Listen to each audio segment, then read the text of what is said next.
Ce ne sont pas ceux qui me disent Seigneur, Seigneur, qui entreront dans le royaume des cieux, mais celui qui fait la volonté de mon Père, qui est dans les cieux. Matthieu 7, 21. Ce quelque chose qui est avant et après, il faut le vivre aujourd'hui. C'est cela faire la volonté du Père.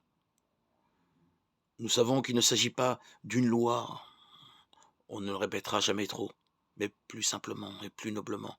Nous sommes invités à nous situer dans les valeurs qui sont déjà du royaume éternel.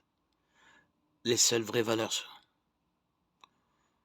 suivre le regard de Dieu, adhérer à sa vision, faire à sa lumière, la discrimination des vraies et des fausses valeurs, afin que la route que nous suivons soit celle qui aboutit au bonheur définitif. Telle est la démarche proposée.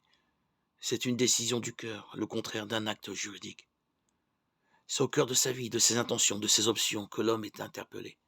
C'est au cœur de ses décisions que le disciple répond. La réponse ne se trouve pas en effet dans une impeccabilité morale qui, à la limite, ne serait qu'un héroïsme, démontrant une volonté morale considérable, ne changeant rien au cœur de l'homme, c'est-à-dire à ses relations interpersonnelles avec Dieu et les frères à la manière du pharisien. Elle se situe au niveau le plus profond de l'homme, au cœur de son être. Certes, des fruits naîtront de cette décision, mais ils sont la résultante de l'attitude du disciple, non cette attitude elle-même.